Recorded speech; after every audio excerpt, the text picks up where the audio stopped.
course, is Dr. Keith right now. This is a veteran story. This is my vlog series. I'm here with Carol.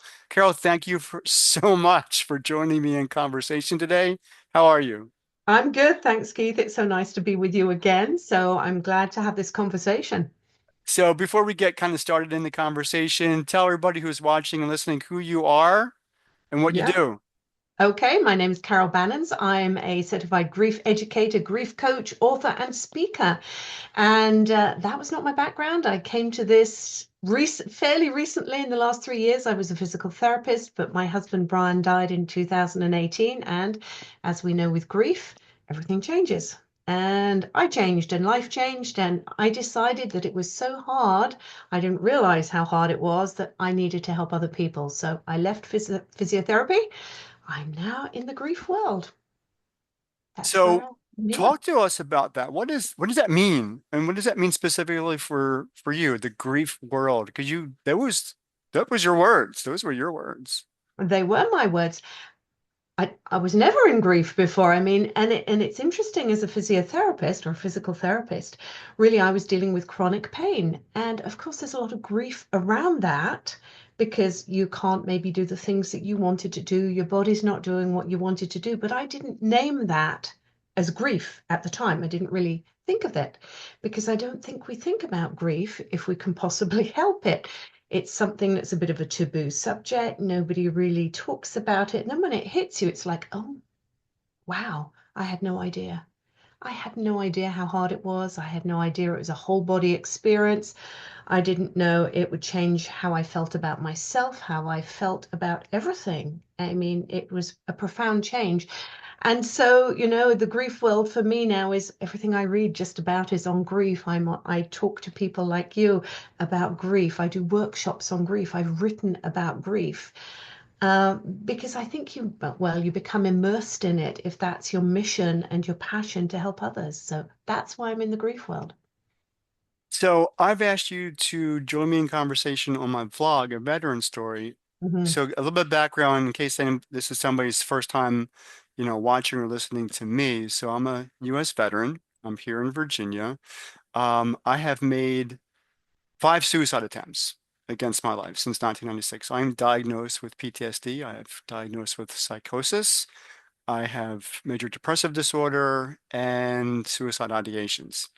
But I'm not here to talk about me specifically this time because my message is, although I address PTSD and all of those issues directly to veterans, sometimes tragedy does happen and somebody does take their own life. That has a very clear and specific impact to those left behind. Family, church members, neighbors, spouse, cousins, whatever you got it. In grief, sometimes there's a preparatory period. When if somebody's ill, or in hospice, I think that's the right word. You Hmm. have a you have a you can mentally prepare for their dying. If somebody gets into a car accident, it's not necessarily their fault. They could be at fault, but maybe not necessarily their fault. When somebody dies by suicide, it's intentional. They've kind of given up hope that there's anything better. I've been there. But the repercussions of those who are left behind having to deal with that, it's the conversations I've had deal with everything from anger, frustration, shame to guilt. I should have known. I should have been able to Hmm. stop this. Can can this conversation bring to light what's really going on in the psyche of those left behind and how this conversation can really help those better appreciate that it's not your fault. There probably wasn't anything that you could have done to change the situation. And really, what was going on behind the scenes was somebody was just tired of the pain. Yeah. Carol, can you help me with this? Yeah, absolutely. Well, you've said a lot of it, and I think I think it's so true that let's just go back to illnesses and Alzheimer's or cancer. And yes, you can prepare for it in mentally, but actually, when it happens, you really You're not as prepared as you think. But the thing about suicide is, first of all, nobody knows it's going to happen. So you may say goodbye to somebody one day and they don't come back because they have died by suicide. And it is like grief on steroids. It is at a whole different level because you start to question yourself. Why didn't I take their last phone call? Oh my gosh, if I'd done that, I could have stopped them. Why did I let them walk out the door? Why Mm, didn't I see what was going on? I should have known. And the question is, there are times where, sometimes somebody calls and we don't take their call, but they don't die. Everybody that we don't take their call from doesn't die by suicide. But of course, what happens when that happened, you think, if I had taken that one call, it would have made a difference. And David Kessler, the world-renowned grief expert, says we would rather feel guilty than helpless. mm. And in Ain't that the suicide, truth? which isn't that true? Yeah. Because we can blame, and blame in a way, and guilt gives us a little bit of control. If I'd done this, it would have been a different outcome. Mm, And the truth is, it probably wouldn't. And even if that outcome had been different on that time, it doesn't mean that the person wouldn't have tried again, because as you know, it's about trying to get out of a certain type of pain, whether that's physical pain, mental pain, not necessarily that you want to die, but you just want to be out of the pain. And that is a lot going on in the person who dies by suicide in their head that perhaps we don't understand as the people around. And so when it happens, we have no idea of the pain they were in, but we think we should have done. mm, And so we blame ourselves because it's easier to do that. We think of that. And then we have the stigma of suicide. And I think this is such a shame because what happens is we say somebody dies by suicide and we basically judge that person for their last few moments of their life. And we don't think about the rest of the life that they had because we're so focused on why couldn't I have changed it? mm. Yeah, Uh, that one point in history. You, yeah. we're talking a lot about surface level stuff. Mm-hmm. And this conversation would go on forever if we were to do a deep dive in each of those elements. Mm. But I really want to give um, some insight to those people who are left behind. And I do know a Right. few people, I've talked with them. Yeah. I actually have a playlist on one of my YouTube channels that people are impacted and they have to deal with a whole, there have been individuals who have turned to drugs, alcohol, just to Yeah. numb. Yeah. There's Yeah. been an Okay. individual who dad died by when he was, young, teenager, and lived with anger for many, Yeah. many, all Yeah. Yeah. Yeah. well up into his like, early, late adulthood. But Well, yeah, for sure. So, I mean, it goes very deep, doesn't it? Because you can be angry at the person for leaving you. mhm, It can set up whole abandonment issues for the rest of your life, that you feel that people always leave you. This is what happened, whether it happened in childhood or as adult, it then affects you where you interact with people. mhm. We know that if somebody in the family dies by suicide, then it's more likely that somebody else can die by suicide because they've seen that as the option out of a very difficult situation. But And that grief, was one of the other stories was that a sister did yeah. attempt because their brother did die by suicide. So Mhm. I what are, can't remember the stats on that. I'm sorry about that, but I don't know whether it's three times, but it is quite high. It is because you've seen it. Well, that was an option, but it leaves a trail of destruction for the people left behind emotionally, physically. We know that grief affects us physically. We have higher inflammation, we have lower immunity, we have heart and chest, pain, literally pain. It Mhm. affects us. And so and this is a stress response. So the stress of suicide can impact all of that. So how do you deal with it? Well, often, as you mentioned, people are going to want to numb it. How do you deal with that? Mhm. And so they start drinking, they start turning to drugs, maybe sex, maybe too much exercise, like different ways of doing it, but trying to check out themselves because it is just too painful.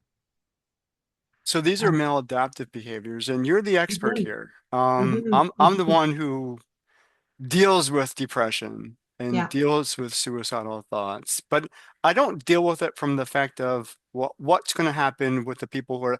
I've never thought about that. To be quite honest, for me, it's just about life just imploded, and I've got no resources, and I can't get out of this, whatever it is, and life just kind of falls apart. And I don't can think I just say about, something there?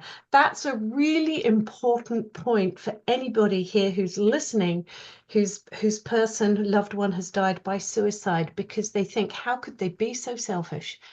How could they do that? Well, they didn't think about you because they were in so much pain. You've just said it. yeah. So much pain. All they want to do is exit the pain. And they haven't thought of the ramifications of everybody. And it's also like a sickness in the head. I mean, you can't help the choice. You're not thinking of these repercussions. And they're so profound. They're so difficult. Sorry, I had to interrupt there. But no, we're good because what we need to do is kind of give some call to action, some really help and some insight. And this is where you as an expert have to come in and Mm, play and say, for those people who have been left behind, for those people who are dealing mhm, with the ripple effect of the anger, guilt, shame, frustration, fear, overwhelm, there has to be some type of change. There has to be some type of healing. It's not going to come fast. It's not going to no, come no. soon, but it has to come in some way. And this is what I got to ask you. Mhm. How do we get How? started? How do we get started in healing With that this, doesn't feel uncomfortable? I think that you have to reach out for support very early on. I think that getting to a group that is specifically dealing with people who've died by suicide, a support group, because not everybody understands what that's like. And these groups are often run by people who've experienced this, survivors of suicide, if you will. And so they get it. So when you walk in there, you're understood. They are living it at different levels. Maybe they're a month in, a week in, maybe they're 2 years in, but then you can see and they have that understanding of it. I think we have to look at talking about it. That's where sharing, talking about it, so that you're not ashamed, so that you don't bury your emotions around it, because we know when you start to do that because of shame or judgment or embarrassment or whatever, or pain, that is going to affect you, the survivor, your Mm, body. mm. And you're going to start to get illnesses and depression and anxiety. So when we push down our grief, whether it's grief from suicide or any grief or our emotions, it's stuck in our body. We start to develop anxiety, depression, migraines, insomnia, gut issues, and then prolonged grief disorder. That's why we need to have people supported early on. Prolonged grief disorder. Right now, I think the DSM is saying 1 year, and then it's a prolonged grief disorder. And I think that's all to do with insurance claims because, grief lasts forever and it changes and it's going to be different for different people. But I think the big thing is to get into a place where people understand about suicide. That's the first thing I would do. Then you have to start taking care of yourself, your self-care. That's There's a another lot one. of talk about self-care Mm-hmm. from all different angles, and Mm-hmm. you and I are both on LinkedIn, and Yep. we have a bunch of people in our network that every other post, or at least frequently once a week, we talk about self-care. Yeah. For me, and my mission is to hike the Mm-hmm. Appalachian Trail, Mm-hmm. and that has become, Your in its self-care. own way, I'm the person who attempts suicide, but in my own Yep. way, that's actually become, it's both my Achilles heel, because I'm going to try this expedition of 2,193-mile trek you know, from Georgia to Maine. And it's also a form of healing for me. Every time I step outside, breathe in Yes. the air and take that next Yes. step forward, it kind of resonates with me, mind, body, and soul, It that abs. this is Yeah. what I need to do. I mean, look at me now. I'm skin and bones. Yeah, Ah, but I think it's a great way of self-care. People think of bubbles and candles and a glass and of that's what I wine. was thinking about. Self-care Yeah, is just, taking care of my yes. body. There's more to it. No, self-care, we're talking about the internal, the Okay. mind, the soul, but all of it, the body as well. So yes, have a bath, and I'm sure you do after your hikes, you need an Epsom salt bath or something. But getting out in nature, how we know that's healing. We know that being surrounded by nature is healing. Going for a walk allows the emotions to start moving. The slower we are, the more apathetic we are, and part of that's all the physiological changes that go on in grief, whether it's from suicide or whatever, it's still happening. We just feel apathetic, we don't want to move, and so then we get more unfit, then it's harder to move. And so movement is self-care, whether that's a gentle stretch in your chair and that's all you can manage, but getting outside we know is really good for us. Eating, what are we putting inside ourselves? We talked about numbing. Mhm. Do we numb with alcohol? Are we numbing with junk food because it's just easier? We're so tired, we just can't deal with it, or we just don't care anymore because of what happened, because it was just so awful. And so we start with, not moving, not eating well, drinking too much, maybe not sleeping, and you can't help it if you can't sleep, but how are you setting yourself up for sleep? If you're drinking a few too many glasses of wine, it may let you go to sleep, but then you wake up in the middle of the night. So always go back to basics with self-care of what are you eating? Are you resting? Are you sleeping? Are you moving? These are really important. And then our mind and our emotions, that's self-care. How do we look after that? Well, for you, I think you have it in one package with your hiking. It's meditative in many ways, it's mindful. Mhm. You're surrounded by nature, you're getting fresh air, you're getting sunshine, and you're moving. That's a great package of self-care right there. Might not be for everybody's taste. No, it's definitely not. I don't recommend, and I'm doing 12 miles, and it's only because of my training, but I think Yes. I've adapted, and you do. Yeah, as you said, I do a whole lot of meditation. I actually do Yes. a whole lot of affirmations as well. And so Mhm. I have this very ritual that I Yeah. do, because typically a 12-mile hike is a 4-hour expedition every morning. And so that's a lot of time to Hmm. spend, one, alone, two, Hmm. walking, three, having 50 pounds on your back. Um, where do you go? And I'm not a person who's going to, turn on my phone and listen to music. I just not, I mean, that's could be something that people do, but it's really a Hmm. time for me because I know that the rest of my day is going to be interacting with people, uh, you know, creating my talks now that I'm moving into public speaking. And there's lots of other activities that I have to do. I need that time. I Yeah. need that time away, clear the head, clear the emotions, get the heart rate up in a good way, Yes, yes, yes, yes. and really embrace all that it's been doing for me, and that is It's giving you, challenging me to be better. and it's giving you a purpose. Well, that's a conversation for That's another time. That's another totally a time. But I conversation. just want to come back to, somebody who's dealing with a death by suicide. Hmm. The world probably feels pretty unsafe at this point, and that's where you're trying to get this control, and if you blame yourself, you've got some control. But we have to create a sense of safety in their world, in their inner world as well, because you're in fight or flight, which of course affects the body. So you mentioned meditation. I love meditation. I love mindfulness, box breathing, some gentle breathing exercises just to calm the whole nervous system down. And as hard as it is, I think this sitting with the emotions and learning to do some gentle breathing exercises or mindfulness, it can be a mindful walk. So if anybody's listening, I'm not talking about sitting on a cushion, for 30 minutes cross-legged. You can mindfully walk, you can be aware with your senses, you can just focus on your breath, you can do it anywhere. But this calms our nervous system. And that's what we need when we've got this shock of a suicide. It is so profound. And guilt is not an easy emotion to deal with.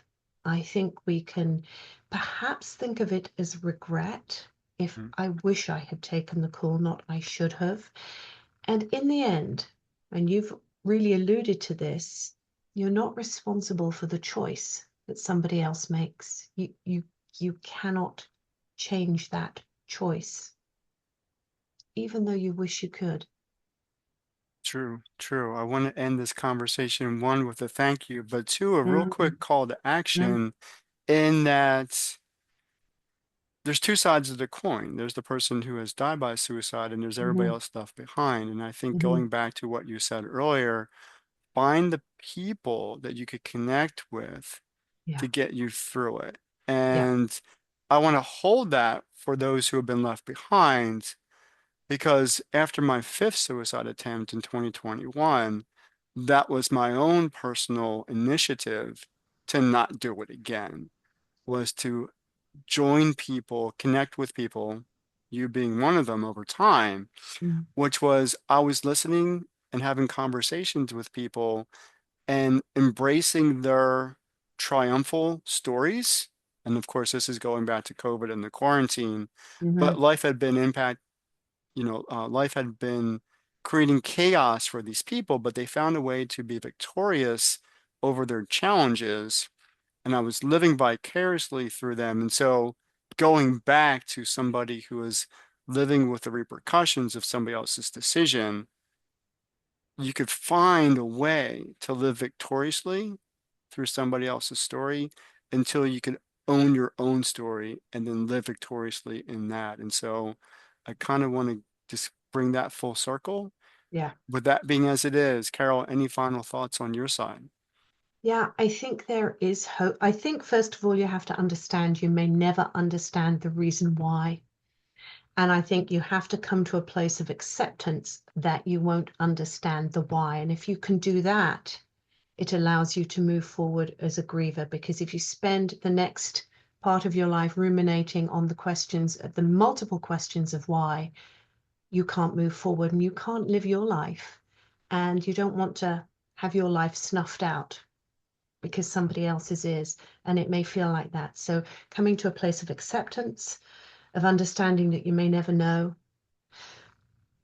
and being okay with that as much as you can. I think that's really important. And borrow hope from those who have survived, and that's through connection. Carol, thank you so much for this conversation. Always a blessing to have you on the call. Nice